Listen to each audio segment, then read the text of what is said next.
Hello and welcome to our broadcast. I am your host today, and my name is Valerie Cordes.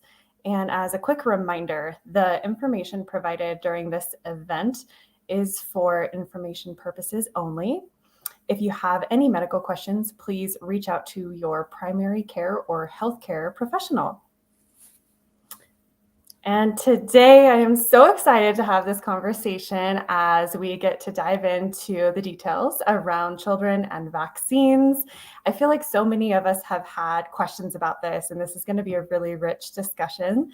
And so with that, I am just so fortunate to get to introduce and be joined by our expert, Dr. Alexander Hamling, a pediatrician from Pacific Medical Centers, who is here to discuss the importance of pediatric immunizations. And so thank you so much for being here with us, Dr. Hamling. And I will just kind of get started and dive on into some of our questions here today. So just kind of in general, would love to have you give a brief overview of vaccines in general and kind of what they are and how they work at a high level. Great. Thank you, Valerie. Vaccinations are the body's way, or the scientific way that we are able to trigger the body to have a robust, protective immune response.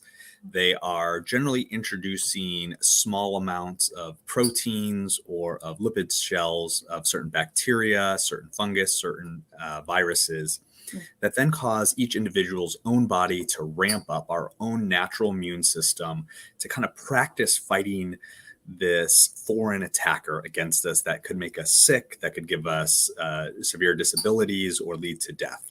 And so by introducing a small amount of this non-reproducible, non-ability to make us sick substance, our body gets to practice fighting these infections and give us lifelong immunity in order, if we come into it in contact in the general sense through our daily lives or through the community or on travel, that we won't become as sick, we won't spread the disease, and we'll generally do healthy and well kind of across the board for things like these. Okay. Yeah, that definitely makes sense. So that kind of leads into the next question about, for our children, is it harmful for them to receive many different vaccines all at one time? That's a great question. Us as pediatricians, the scientific community, the CDC, those that develop vaccines, like to look at each individual vaccine, number one, by itself to make sure that it's efficacious, that it works, that what's the right timing schedule. And then probably most importantly is that, does it interfere with any other standard vaccine that we would expect to be giving along that age range and spectrum? And would that cause any other decrease in the effectiveness of another vaccine? So the short answer is no, that the vaccines that we give together, that we give in a timely session, don't interfere with the body's ability to make a robust immune response with each individual vaccine or with them together. They don't cause the disease that they're intended to protect against. They don't cause dismemberment or death. They are designed to, again, trigger the individual person's or individual child's immune response at an appropriate rate to have that lifelong protection as we give this series of vaccines. So what's actually really great is that we wind up saving families time, energy, trips to the doctor's office by often combining the timing of these vaccines into the well child schedule that we've recommended through the American Academy of Pediatrics in order to track development and to track growth, and so happen to also give appropriate vaccines at appropriate ages to protect kids. So the timing is actually a benefit for most families if they haven't, they don't want to come into clinic every other week. Yeah, I would assume most families appreciate that, and that's definitely convenient. So fantastic answer. And I think another question that has kind of come up and that I've heard commonly is, if these diseases have been kind of eradicated, then what is the need to continue to vaccinate against them? Things like polio. Great question. So when we look across the world, we're so close to really eradicating polio. So it's not quite done yet. And the CDC and the WHO have actually made some good recommendations of changing the oral vaccination that we give in many other countries, not here in the US, to instead of giving 3 wild types to eliminate one that hasn't been seen in the natural population for decades. So they're actually slowly making those steps and making good progress towards being mindful about which vaccines are still going to be lifelong important, which ones are going to be the ones that we want to look for. Smallpox is really the only true disease that we've eliminated and eradicated here from the earth. Another one is it's a virus that affects cows and goats, essentially, but not humans. So we've managed to do two. One of them, which is really important, smallpox, which is why smallpox is not part of the regular routine vaccination schedule going forward and going on. Polio still exists in some pockets of the world, and as we start to make progress by targeting those populations in different countries, I do foresee in the future that we will start to eliminate those as our recommended vaccines. But we want to be mindful that if we pull the plug too soon, we all of a sudden create a very large group of individuals, of young children, early adults that may be vulnerable if that disease were to become reactivated in the wild. So right now, we're still recommending polio, still recommending pertussis that we see, still recommending influenza that comes back every year.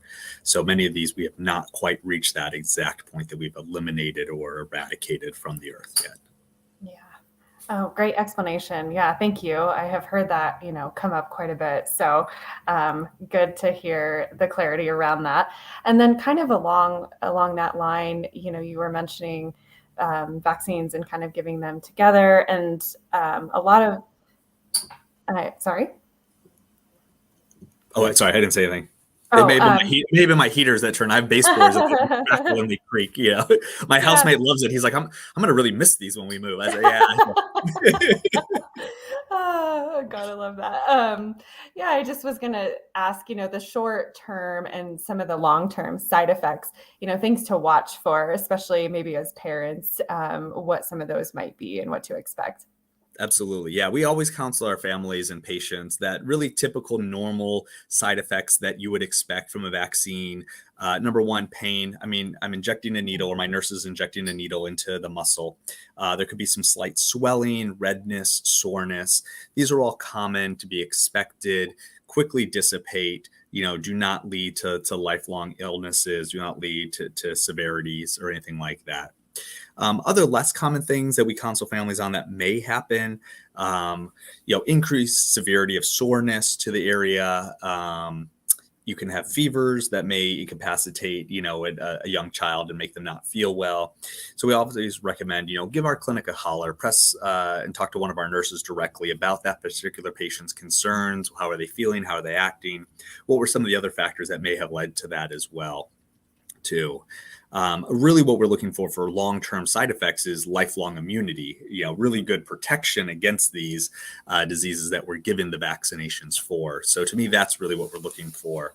A lot of the short-term pain, swelling, low-grade fevers, I'm happy to counsel families on and deal with one-on-one with in order to have that protection so kids and adults can travel the world, so that way they can be in many different communities, do volunteer activities, work in many different settings. So there's a wide variety of reasons why we vaccinate and why it's important too, as well. Yeah, great. Thank you so much. A question that came in, I think is great, is if a mother failed to get a baby immunizations on schedule and child is now 2 years old, would or could this cause issues? That's a great question. So the nice thing about the vaccination schedule is that there's very few vaccines that need to be started right at birth or right at 2 months. So there is some flexibility around that. The nice thing is that a lot of times you can start a series almost at any age and continue to get caught up and be ready for school, be ready for college, be ready for, summer camps or things that, may be important for you and your family. So an unvaccinated 2-year-old, I would say start the vaccine process as soon as the family is willing, able, and ready and has access to seeing their primary care provider to discuss which vaccines their child is due for. I don't ever think that a family should be shamed for not getting their kids vaccinated, but just be educated about that. Hey, these are the list of vaccines. And because your child is a little bit older than we would have previously recommended, had been started at, birth in 2 weeks and 2 months and move on from there. It may seem a little overwhelming for families. So those families may wind up coming into the clinic a little bit more frequently to get caught up on their vaccines. But in general, they'll be recommended and asked if they want all the standard routine vaccines on the routine schedule. The CDC and the American Academy of Pediatrics also has a very nice catch-up chart that's differently color-coded with bar graphs, so families can also follow along and see which vaccines are recommended for certain ages. And the spacing between vaccines is probably the most important aspect. So vaccines like hepatitis A require 6 months between the two doses for dose one and the second dose. So those are just things that are kind of nice for families to have an awareness of, that, it may not be every week or every month that they have the ability to even get all the vaccines that they're due for, that at some point they are going to have to wait for their child's natural immune response in order to get that next series and continue to progress on from there. Gotcha. Yeah, thank you. I didn't realize that with the spacing, but that makes sense of that being so important. So thanks for touching on that. Are there certain types of allergies that might make it difficult for someone to get vaccinated against different diseases? That's a really great question. And thankfully, the process of making vaccines tends to be fairly streamlined. There tends to not be as many floating antigens that can cause a lot of other true allergies. So there tends to be very few absolute contraindications to getting a vaccine. Most of the time it's, good clinical decisions with your pediatrician, with your family medicine provider, with your care provider about the schedule, about the spacing, about which vaccines are important for that child's particular age and that they're eligible to receive.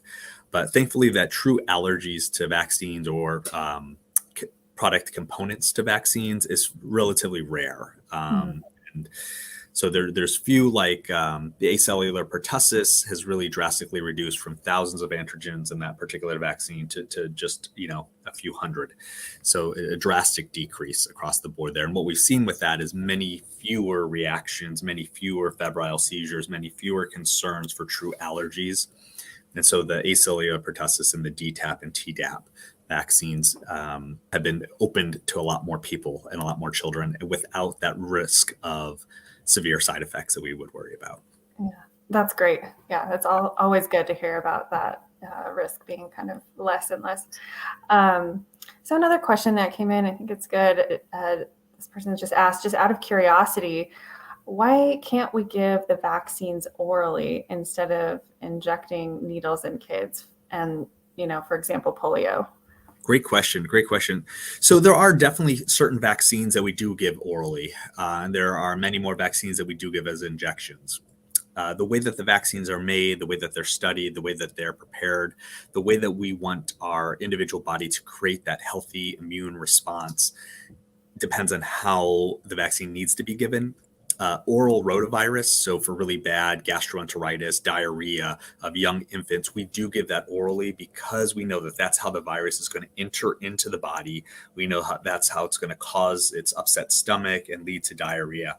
So if we can actually trigger the immune response in that oral route and GI system route, then we're much less likely to contract gastroenteritis with rotavirus, to have the severe diarrhea and to have the spread. Oral typhoid is another one that I give for many families who do travel internationally. And that one's actually great in the sense that it's tablets that an older child will take. It's good for 5 years rather than the injectable muscle, which is only good for 2 years. So I would recommend those. The oral polio, you bring up a great point. Oral polio is given everywhere else in the world, generally except the US and other developed countries.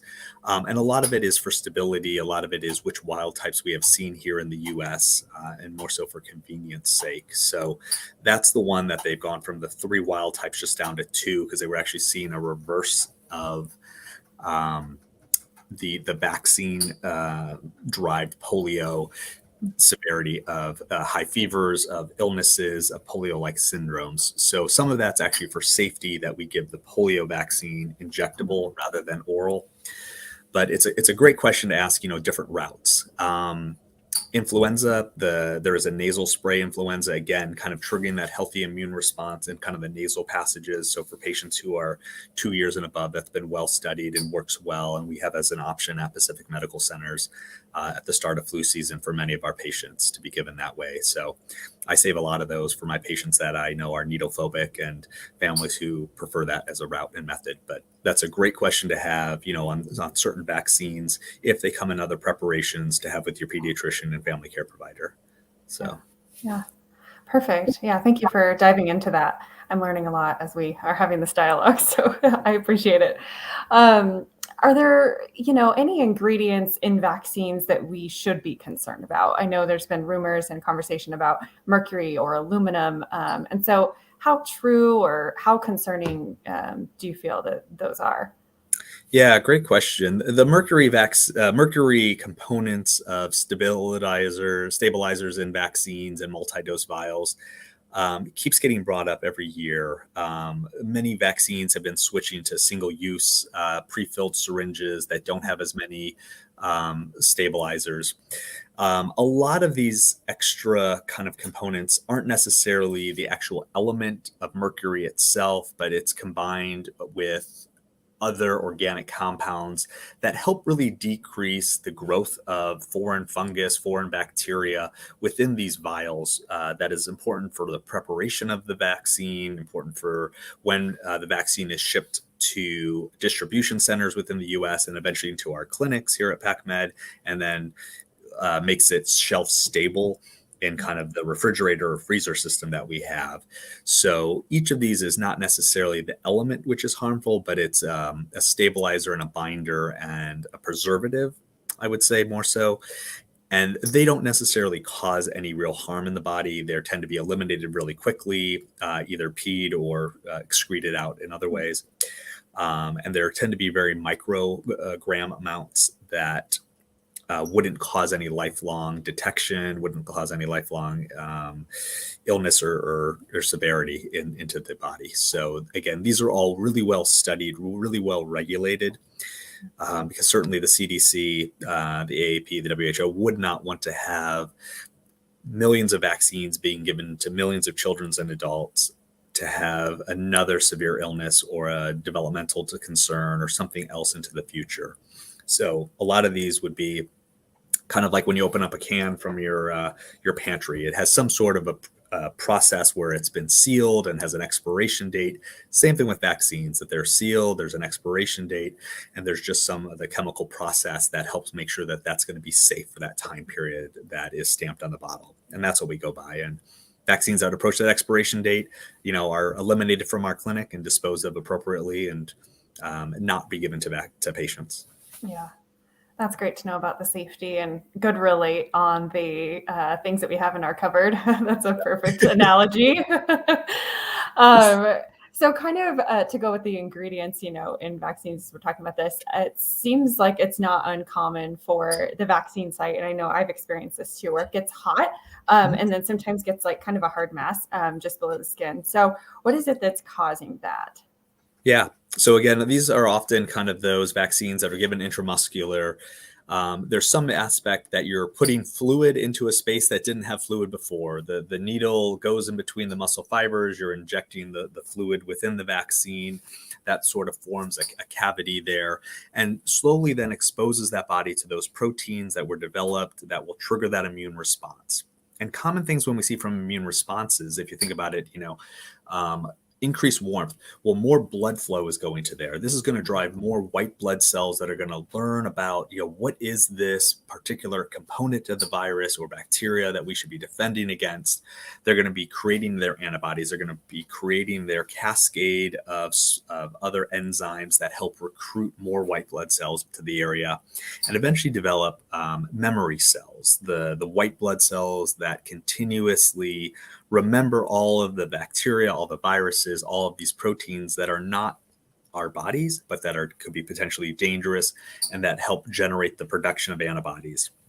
So you're seeing a very controlled, localized, healthy immune response generally when that happens. And sometimes, with the swelling, with the redness, with the increased warmth, you may feel uncomfortable, you may feel tired, but generally easily treatable with Tylenol or with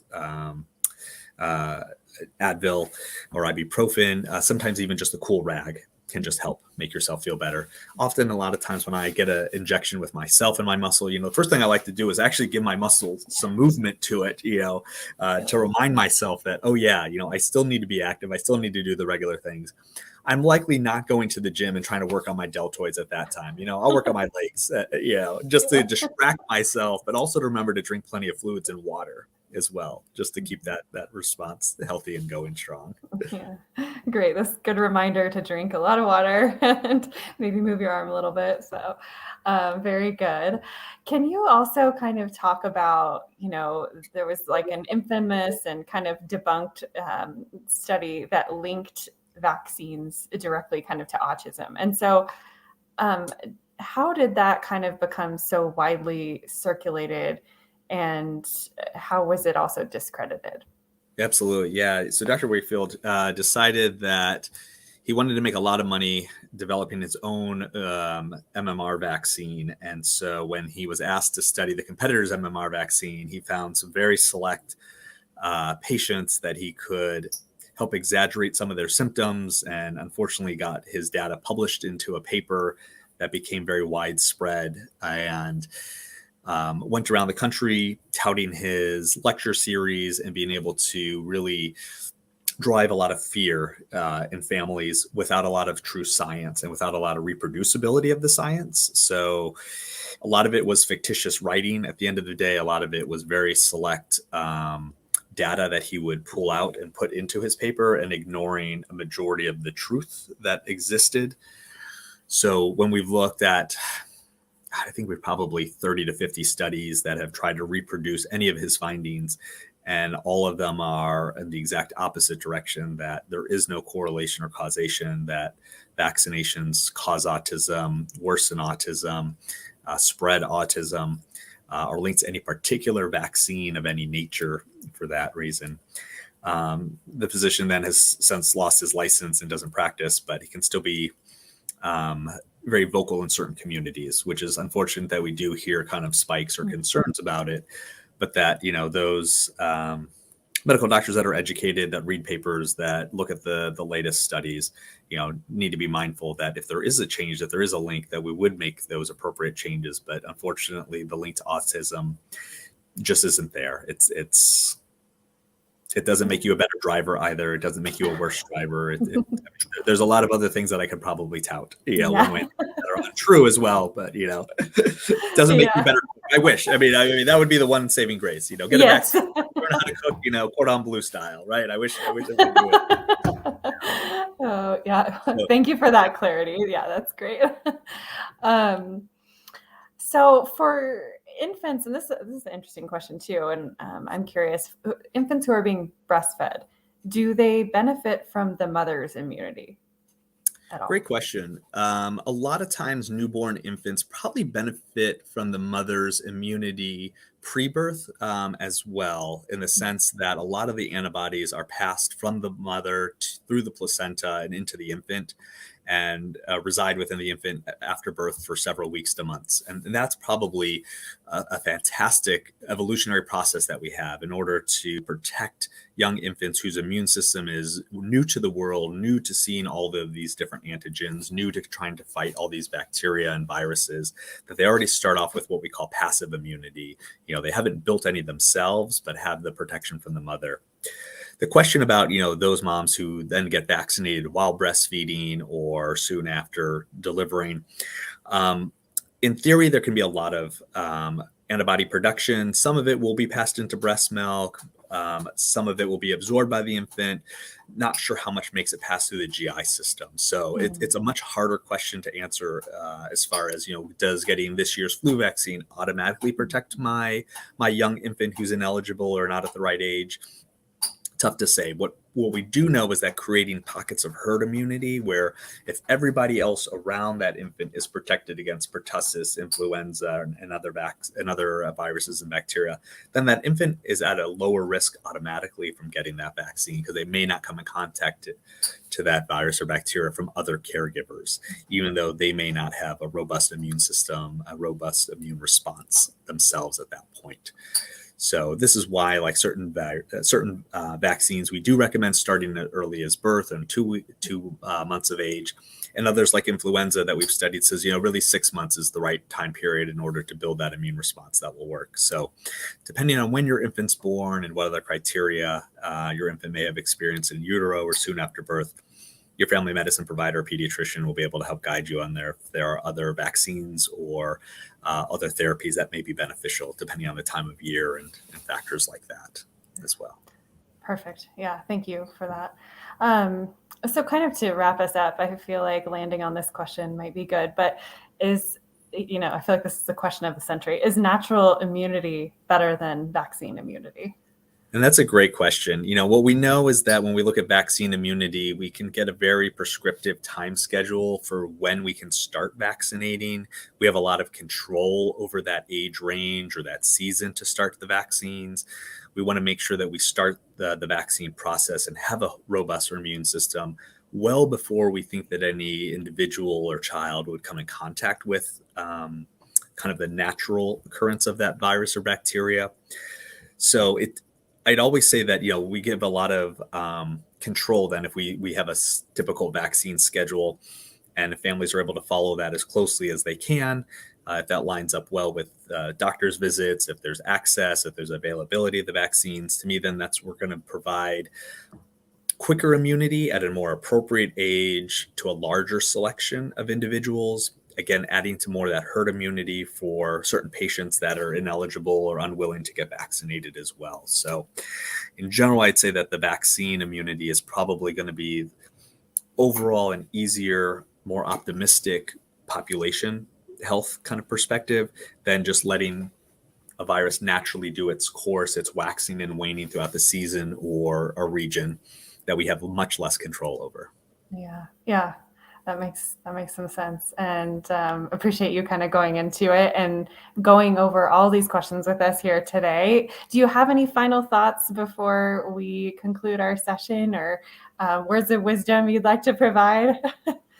I think for most families, as long as they are actively engaged with their pediatrician or family medicine provider, attending their regular routine well child's visits, and being open and honest to having discussions with vaccines with their provider, that creates a healthy reciprocal relationship and allows kind of both the pediatrician and parents to have a better understanding about how we both have the ultimate goal to do best for their children. Yeah, perfect.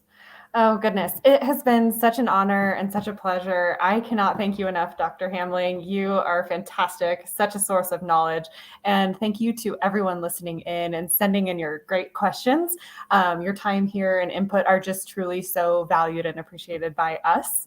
So to learn more about our initiatives, programs, and services, ways to give, or if you are looking for help or medical advice, please visit providence.org, or you can also come find us at our different social media handles here, Providence on Twitter, Providence Health System on LinkedIn, Facebook, and Instagram, or you can also jump over to Pacific Medical Centers on Facebook as well, or pacmed.org. Thank you again so much. I hope you all have a fantastic rest of your week ahead, and we really appreciate you being here with us today. Thank you all for joining.